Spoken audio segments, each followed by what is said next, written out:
Good morning twelfth commerce class. Unit 4 planning हम start कर रहे हैं।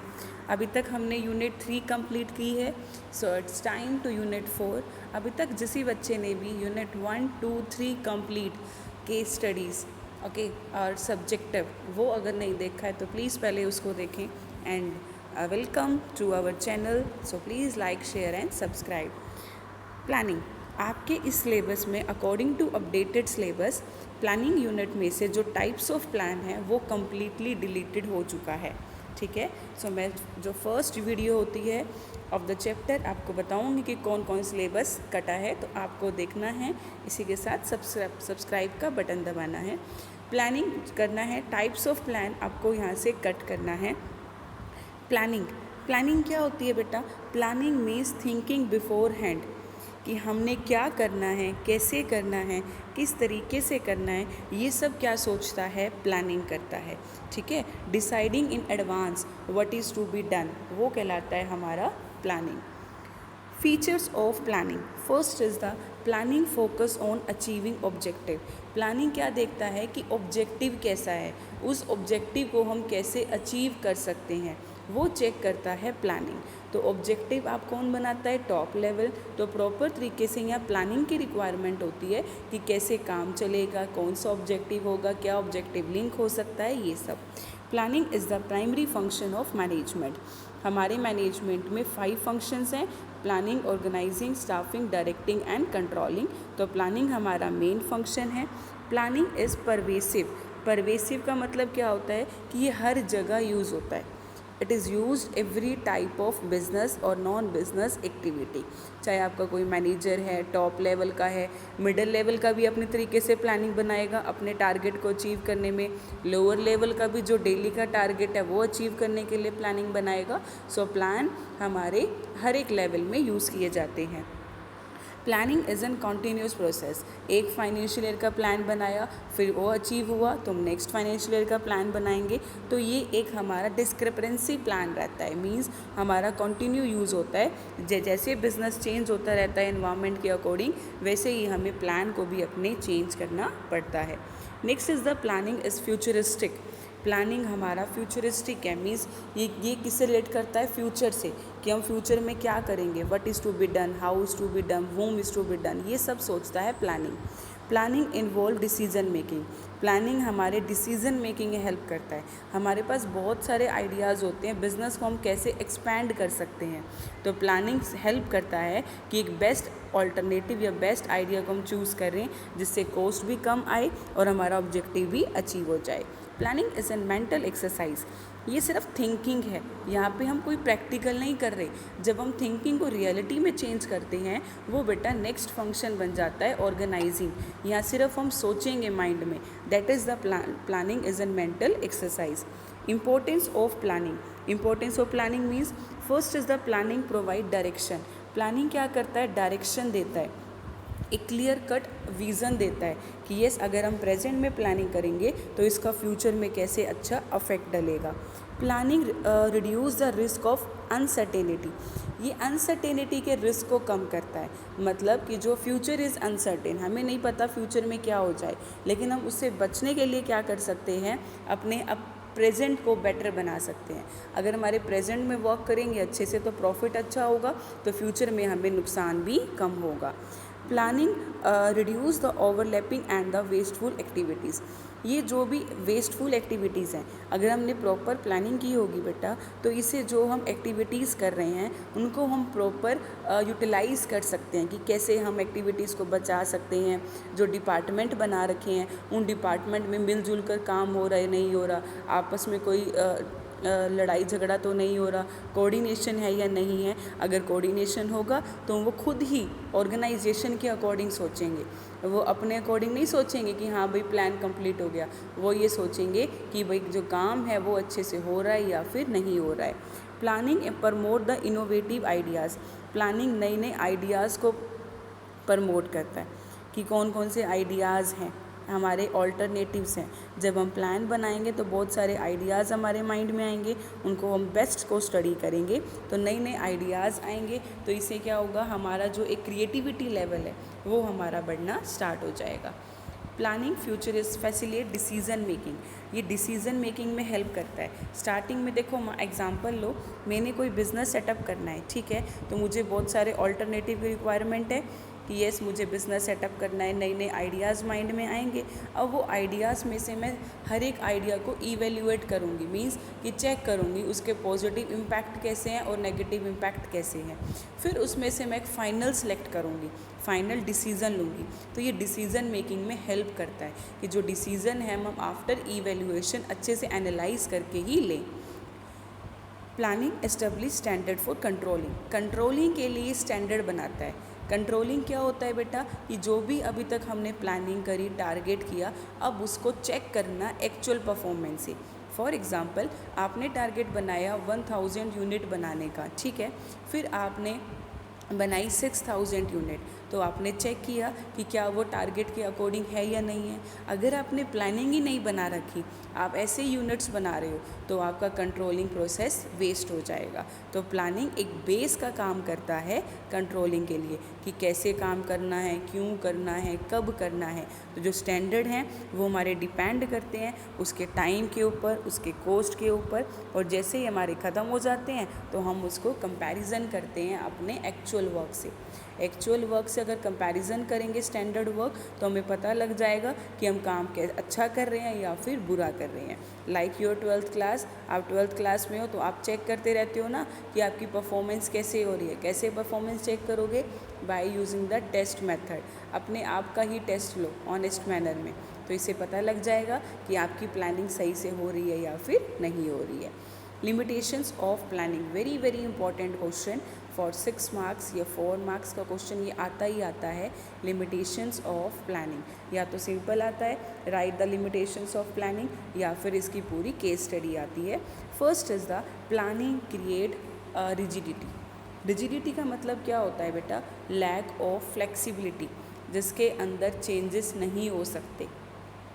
हमने प्लान बनाया तो हम प्लान हमेशा एक फाइनेंशियल ईयर का बनाते हैं, ठीक है।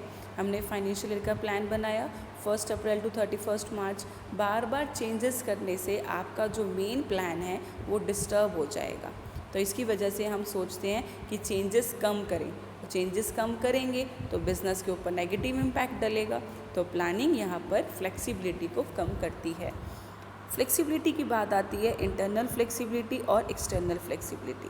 इंटरनल फ्लेक्सिबिलिटी का मतलब होता है जो ऑर्गेनाइजेशन के अंदर का काम चेंजेस करने हो, ऑर्गेनाइजेशन के रूल्स को चेंज करना हो, प्रोसीजर को चेंज करना हो, पॉलिसीज़ को चेंज करना हो। एक्सटर्नल मीन्स बाहर के फैक्टर्स, पॉलिटिकल एनवायरनमेंट कैसा है तो वो बिज़नेस पे कैसे इम्पैक्ट डलेगा। Economic environment means economic structure, economic policies, economic system कैसे हैं, ठीक है। तो ये सब फैक्टर हमारे बाहर के हैं। एग्जाम्पल दे रखा है कि एक न्यू गवर्नमेंट आता है, न्यू ट्रेडमेंट पॉलिसी लेकर आते हैं, टैक्सेशन की, इंपोर्ट की, तो ये सारे हमारे प्लानिंग में हेल्प कर रहे हैं, ठीक है। Planning does not work in dynamic environment.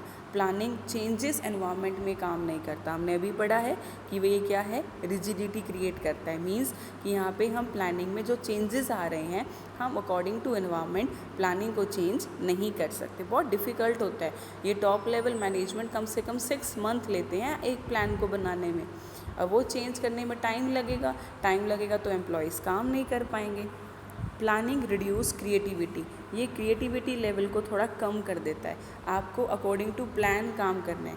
Changes आ गए तो जो यंग जनरेशन के एम्प्लॉयज़ होते हैं उनके पास बहुत आइडियाज़ होते हैं, लेकिन वो आइडियाज़ को यहाँ पर काम नहीं कर पाएंगे। तो क्रिएटिविटी लेवल जो है वो क्या हो जाता है, कम हो जाता है। एक इनिशिएटिव होते हैं एम्प्लॉयज़ की, वो अपने आप बंद हो जाती है।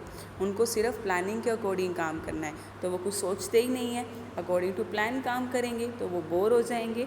इसी वजह से प्लानिंग की वजह से ही कई बार बिजनेस ठप हो जाता है। Planning involve huge cost, planning बहुत अच्छा खासा कॉस्ट यूज़ करती है, क्योंकि प्लानिंग हमारा टॉप लेवल मैनेजमेंट बनाती है, ठीक है। 6 मंथ लगते हैं इसके अंदर। तो प्लानिंग हमारा क्या है, कमेटीज़ बुलाई जाती है स्पेशल कि यस आप बताओ कि हम प्लानिंग कैसे कर सकते हैं। तो इसमें बहुत सारी कमेटीज़ होंगी, एक्सपर्ट होंगे, तो उनको रेम्यूनरेशन देना पड़ेगा, तो ये क्या होगा, costly process. Planning is an time consuming process. Yes, अब इतना बड़ा प्लान बना रहे हो तो टाइम लगेगा, और बीच में चेंजेस आ गए तो वो प्लानिंग सारी ठप हो जाती है। तो प्लानिंग क्या है, हमारी टाइम कंज्यूमिंग प्रोसेस है। Planning does not guarantee success. Very very important question. Planning guarantee नहीं देती कि आपको सक्सेस मिलेगी। ये जस्ट आपको एक हेल्प, एक विज़न देती है कि यस, आप इसके अकॉर्डिंग काम कर सकते हो। Next is the planning process. Very very important, because इस यूनिट में से type of plan very important topic था, वो कर चुका है, तो हमारे पास सिर्फ प्रोसेस ही बचता है, तो हम इसको करेंगे। First is the setting objectives. सबसे पहले अब ऑब्जेक्टिव सेट करना। ऑब्जेक्टिव का मतलब क्या होता है बेटा, वो एंड पॉइंट जिसमें हम सारी एक्टिविटीज़ को लेते हैं, सारी एक्टिविटीज़ को निचोड़ कहते हैं हम ऑब्जेक्टिव। तो ऑब्जेक्टिव वो शॉर्ट टर्म होगा, लॉन्ग टर्म होगा, मिडल टर्म होगा। और ऑब्जेक्टिव हमारे पढ़ रखे हैं, ऑर्गेनाइजेशनल ऑब्जेक्टिव जो हमारा टॉप लेवल मैनेजमेंट बनाता है, डिपार्टमेंटल मैनेजमेंट, और इंडिविजुअल ऑब्जेक्टिव मीन्स जो हमारे एम्प्लॉयज़ के लिए बनाए जाते हैं। ठीक है, एग्जाम्पल दे रखा है, एक कंपनी का टारगेट है उस 2000 करोड़ को टच करना, कि 2000 करोड़ हमारी सेल होगी। ऑर्गेनाइजेशनल ऑब्जेक्टिव हो गया, क्लियर कट डिफाइन कर रखा है। लेकिन अगर कंपनी ने 4 प्रोजेक्ट बनाए, 4 प्रोडक्ट बना रहा है कि एक है 1000 करोड़, एक है 500 करोड़, एक है 300 करोड़, एक है 200 करोड़, तो इसमें ऑब्जेक्टिव क्या हो गया, अलग अलग डिपार्टमेंट में हो गया, तो वो डिपार्टमेंटल ऑब्जेक्टिव हो गया। मतलब सभी एम्प्लॉयज़ को अच्छे से क्लियर कट बता दो कि भाई आपको ये ऑब्जेक्टिव अचीव करना है। डेवलपिंग द प्रीमाइसिस क्या होता है, अंजप्शंस, कि हम जो काम कर रहे हैं उसकी अंजप्शंस कैसी हैं, फ्यूचर में उसका क्या क्या मोटिव हो सकता है। ठीक है, जैसे इंटरनल मीन्स आपके पास कौन कौन से फैक्टर्स हैं बिजनेस में, capital, labour, raw material, machinery. External, government policies, business competition, customer का taste, rate of interest. Example देखो, एक कंपनी एक्सपैंड करना चाहती है अपना बिजनेस, ठीक है, तो वो एक एस्टेब्लिश करती है फैक्ट्री एक रूरल एरिया में, ऐसे एरिया में जहाँ पे बिजनेस सही चल सकता है। तो इंटरनल प्रीमाइसिस क्या हो सकती हैं, capital, raw material, availability of labour. External premises, industrial policy कैसा है, ये सब। Identify the alternative cause of action. अब हमने जो ऑब्जेक्टिव बनाया है तो उस ऑब्जेक्टिव को अचीव करने के कौन कौन से आइडियाज़ हैं। जैसे मान लो ऑब्जेक्टिव बनाया है कि सेल ऑब्जेक्टिव, इतनी सेल करनी है, तो इसमें कौन कौन से बेटा आइडियाज़ आ सकते हैं। जैसे सेल को बढ़ाने के लिए क्या करोगे, नए कस्टमर को अट्रैक्ट करना, या पुराने कस्टमर को कुछ गिफ्ट वगैरह देना, कूपन्स वगैरह निकालना, एडवर्टाइजमेंट करना ज़्यादा से ज़्यादा, प्रोडक्शन बढ़ा देना, एक के साथ एक फ्री कर देना। तो ये सब क्या हैं, हमारे आइडियाज़ हैं, उनको हमने आइडेंटिफाई किया है। आइडियाज़ मीन्स क्या होता है, ऑल्टरनेटिव। हमने आइडेंटिफाई किया है कि हम कैसे अपने बिजनेस को एक्सपैंड कर सकते हैं। फिर आता है इवेल्युएटिंग। अब जितने भी मैंने ये आइडियाज़ बनाए हैं, अब उस आइडियाज़ को इवेल्युएट करना, चेक करना, हर एक का एडवांटेज चेक करना, हर एक की लिमिटेशन चेक करना कि कैसे हम काम कर सकते हैं, कौन सा आइडिया है उसका पॉजिटिव पॉइंट क्या है एंड नेगेटिव पॉइंट क्या है। Selecting an alternative. अब उस आइडिया को फाइनली सेलेक्ट करना कि येस ये आइडिया है, हम इसको फाइनली सेलेक्ट कर रहे हैं। जितने मैंने आइडियाज़ बताए ना बेटा, अब उनमें से ही आइडिया को हम फाइनल सेलेक्ट कर देते हैं कि जो बेस्ट लगेगा, जिसके एडवांटेज ज़्यादा होंगे, लिमिटेशन कम होंगी, जो लॉन्ग रन सर्वाइवल कर पाएगा, तो वो हमारा बेस्ट ऑल्टरनेटिव होगा, उसको हम सेलेक्ट कर लेंगे। अब ध्यान से देखना, इम्प्लीमेंटिंग द प्लान, अभी तक वो हमारा ऑल्टरनेटिव था। Identify the alternative, evaluating the alternative and selecting the alternative. अब जो हमने सेलेक्ट किया है, अब वो क्या बन जाएगा, हमारा प्लान बन जाएगा। ठीक है, अब आप बोलोगे इम्प्लीमेंटिंग द ऑल्टरनेटिव, नो, वो आइडिया नहीं रहा, हमने सेलेक्ट कर लिया, वो हमारा क्या बन गया, प्लान। अब उसको फाइनली हम क्या कर देंगे, इम्प्लीमेंट कर देंगे। फॉलो अप एक्शन, फिर हम चेक करेंगे कि जो प्लान है वो हमारा अच्छे से हुआ है या फिर नहीं हुआ है। टाइप्स ऑफ प्लान आपका कंप्लीटली डिलीट हो चुका है। तो इस यूनिट में सिर्फ ये है, meaning, features, importance, limitations and planning process. तो प्लानिंग प्रोसेस इंपॉर्टेंट हुआ, लिमिटेशंस इंपॉर्टेंट हुए, क्योंकि टाइप ऑफ प्लान कट चुका है तो एक इम्पॉर्टेंट पार्ट कट गया। लेकिन अब इम्पॉर्टेंट क्या बचा हमारे पास, लिमिटेशंस एंड प्लानिंग प्रोसेस। तो अच्छे से करो, कोई डाउट आया please give comment and share and subscribe. Thank you.